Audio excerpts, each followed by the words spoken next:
Make her chase you. The psychology most men miss. What you're about to learn in this video applies to any part of dating, whether that is approaching a woman or texting or going on dates. It even applies to that specific girl that you've had a crush on forever, but you still haven't made a move. It doesn't matter what the situation is, the psychology is universal. And in this video, I'm going to break down the subtle, nuanced concepts that most men never realize, and I'm also going to show you how to use them to make women want you. The core psychology of getting women to chase. It all starts with a simple yet fundamental truth that somehow seems overlooked all the time. And that little truth is that a girl cannot chase you if there is no room for chasing. If you think about it, what does chasing mean? Well, it is moving towards something. If this is her and this is you and you're moving towards each other, that is a collision. That's not a chase. If you, as most men do, if you're constantly moving forward, then she literally has no space to move toward you. So at some point, you will need to create space. You need to pull back a little bit, right? Just enough for her to step into that space that you created. That little simple concept right there is the essence of most of the psychological tactics that I'm going to share today.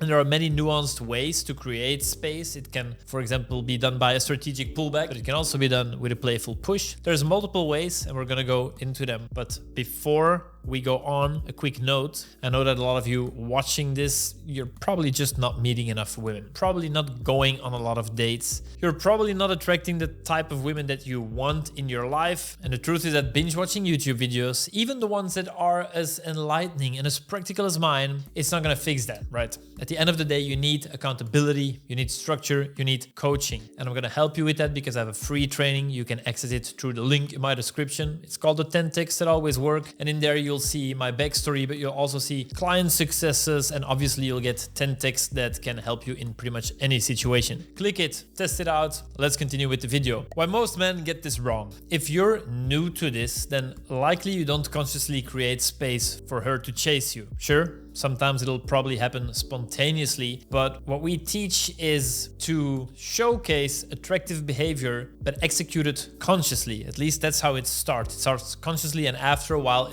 it'll become subconsciously. Now, if you're at an intermediate level, then you might be already creating some space because you're teasing women or you're qualifying them. Those are techniques we'll talk about in this video a little bit later. But a very typical intermediate mistake is communicating from an intention like, I have to tease her now to become attractive. It's like you have a little pickup checklist in your head and you're ticking off the boxes. So now I have to tease her. Okay, I've done that. I have to take the lead. I've done that. And this will usually fail because what you're doing is you're pushing her buttons, hoping for a certain result, instead of showing what creating space is actually all about. And that is the fact that you're not afraid to lose her. You're not afraid to take more distance. It's like when you're dancing with her and you let go of her hands. You know, you don't have to desperately hold on to her the whole time, but you dare to playfully come closer and then you dare to take a step back. And that's the difference between acting attractive versus being attractive. Very, very crucial, right? That should be your mindset. Okay, and now that you have this mindset, let's make it more practical. Micro pullbacks, not dramatic ones. This is how you start to create space for her to chase. Because you don't actually need to vanish somewhere into the mountains and then wait for her to send you a search party. What you need to do is from the very first interaction, whether that is the first 2 minutes of meeting her on your first date, or it's in texting, you want to use these micro pullbacks. For example, if she says something, you could smirk and you could reply, I'll just ignore that tiny little red flag. Or you'd be a terrible influence on me. We're a bit too similar, huh? This isn't gonna work. Or with body language, you could take a subtle step back, or you could lean away, or you could playfully turn your attention to something else. Oh, you're talking. It could be a facial expression.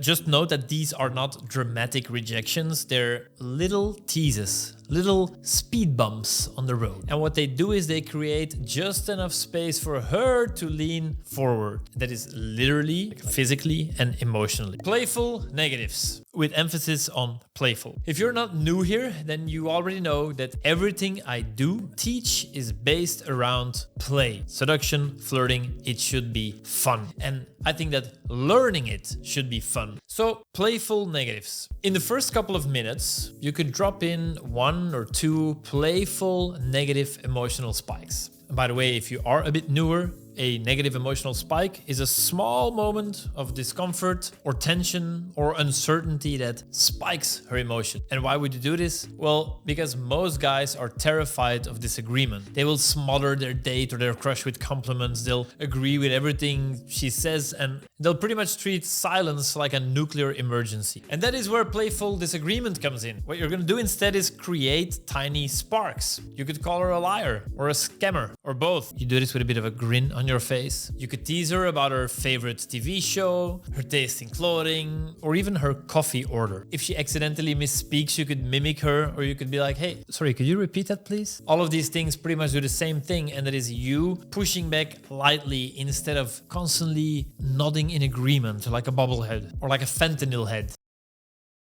The science and space of attraction. Let's geek out for a second. Psychologists, they talk about the scarcity principle. And that means that we assign more value to things that we think we might lose. If you think about big brands, that is why Rolex purposely underproduces, or why Apple creates lines outside their stores on launch day, because scarcity equals demand. A bit of an extreme example, about a solid 10 years ago, there was this gorgeous girl in the same city where I was studying. She looked like a supermodel. We knew that she had dated a couple celebrities, and somehow I day gamed her and we made love. And I was crushing hard. But to her, I was just a distraction, like a little play toy that she gave attention when she craved it. And so she also ignored it when she had something better to do. So when I was on my way to a seduction seminar abroad with friends, the more experienced guy of the group, he suggested to me that I serve her a cup of her own tea. During the whole trip, I was not allowed to reach out to her or even reply. And that was the first time that I wasn't readily available to her. Can you guess the result? In the span of 20 minutes, she calls me 9 times, leaving increasingly hysteric voice notes. Look, my lovely mom also called me, and I actually picked up the phone when she called. Now, before all of you become toxic motherfuckers pulling this type of shit, let me clarify 2 things. First of all, this maneuver worked like a charm temporarily. Soon enough, everything was back to normal, which is her being in control and me being her little distraction play toy. Why? Because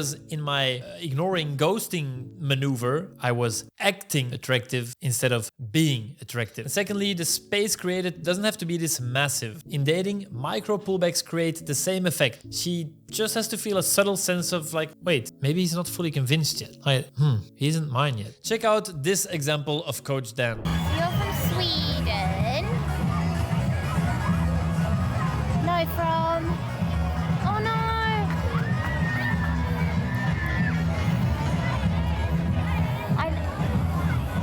Milan? Where are you from? Say where you're from, say where you're from. Stop where you're from.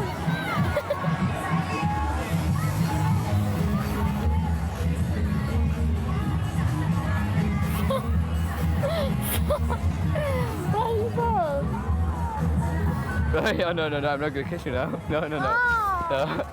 A hug is all you get now. Notice how Coach Dan both leans back and uses the power of silence to create space for her to fill up. And then she even leans in physically for the kiss, trying to win him back. Again, guys, it's not about games, but it's about having standards. It's about not being afraid to lose her, and it's about triggering a natural human response. And again, if you want to master this, it's not a matter of just watching a bunch of YouTube videos. It's a matter of becoming that person. I know that you can feel that he is there deep down inside of you, but it always starts with a decision, and that decision is to take on the identity of someone who takes action, someone who actively wants to better himself. And that is the type of guys that I see in our programs. And to join, you can just book a call with us for free. Check the link in the video description. Texting and dating dynamics. When it comes to making girls chase over text, one thing makes or breaks your success. And it's all about the clarity of your communication. Let's look at an example. Why is your sticker better? I cannot beat that one. Angry hamster sticker. You're delusional. Thanks for this one. Because it's in the only for certified hottie sticker pack. Oh, you don't have that one? Huh, weird. Notice how both her and him start off with a pull and then push each other. Our coach could have messed this up by saying something like, oh, this sticker is only for hot people. And then it would have been unclear whether he's trying to be playful or just being sarcastic or